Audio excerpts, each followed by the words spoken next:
Bonjour, ici Peter Moore pour The Plot 9/11. Avez-vous entendu parler de l'Islande récemment? Non? Pourquoi?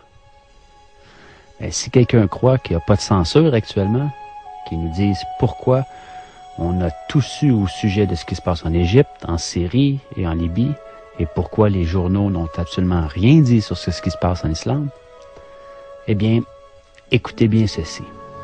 En Islande, le peuple a fait démissionner un gouvernement au complet. Les principales banques ont été nationalisées et il a été décidé de ne pas payer la dette contractée par ces dernières auprès des banques de Grande-Bretagne et de Hollande, dette générée par leur mauvaise politique financière. Une assemblée populaire vient d'être créée pour réécrire la Constitution, et tout cela pacifiquement. Toute une révolution contre le pouvoir qui a conduit à cette crise. Voilà pourquoi rien n'a été publié. Depuis plusieurs mois, puis même on pourrait dire depuis 2 ans, là, on n'a pas vu grand-chose. Que se passera-t-il si les citoyens du monde en prenaient exemple? Brièvement, voici l'histoire des faits. 2008, la principale banque du pays est nationalisée. La monnaie s'effondre, la bourse suspend son activité, le pays étant banqueroute.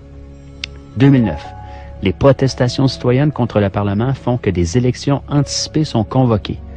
Elles provoquent la démission du premier ministre et en bloquent de tout le gouvernement. La situation économique désastreuse du pays persiste. Par le biais d'une loi, il est proposé à la Grande-Bretagne et à la Hollande le remboursement de la dette par les paiements de 3 500 millions d'euros. Un montant qui doit être payé mensuellement par toutes les familles islandaises pendant les 15 prochaines années, à un taux d'intérêt de 5 %. 2010, le peuple descend à nouveau dans la rue et demande que la loi soit soumise à référendum. En janvier 2010, le président refuse de ratifier cette loi et annonce qu'il y aura une consultation populaire. En mars, le référendum a lieu et le non au paiement de la dette remporte 93 % des voix. Pendant ce temps, le gouvernement a entamé une investigation pour régler juridiquement la responsabilité de la crise.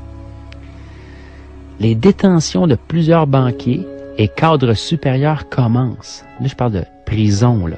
Oui, on n'est pas tous des mauviettes. Il y a des gens qui se tiennent, il y a des gens avec des colonnes vertébrales sur la terre, là.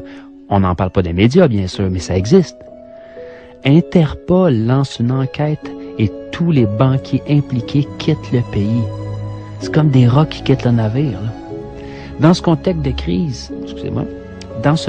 de crise, une assemblée est élue pour rédiger une nouvelle constitution qui reprend les leçons apprises de la crise et qui se substitue à l'actuelle, qui est une copie, dans le fond, de la constitution danoise. Pour ce faire, on a recours directement au peuple souverain. On élit 25 citoyens sans filiation politique parmi les 522 qui se sont présentés aux candidatures. Pour cela, il faut être majeur et recueillir le soutien de 30 personnes. Assez simple. L'Assemblée constituante commence ses travaux en février 2011 afin de présenter, en partant des avis collectés dans les diverses assemblées qui ont eu lieu dans tout le pays, un projet de grande charte. Elle doit être approuvée par l'actuel Parlement ainsi que par celui qui sera constitué après les prochaines élections législatives. Voici en bref l'histoire de la révolution islandaise. Démission en bloc de tout un gouvernement, nationalisation de la banque, référendum pour que le peuple puisse se prononcer sur des décisions économiques fondamentales, emprisonnement des responsables de la crise, réécriture de la Constitution par les citoyens. Nous a-t-on parlé de ça dans les médias européens, canadiens, américains, japonais, dans le monde, partout? Est-ce que les médias de masse ont même touché au sujet? En a-t-on parlé dans les débats politiques, radiophoniques ou télévisés? A-t-on vu des images de ces faits à la TV? Bien sûr que non. Il y a ben trop de monde qui regarde.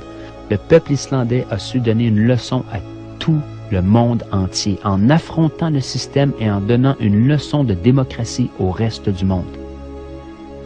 Les sources, c'est la liste Parti de gauche 84 par Forum civique européen.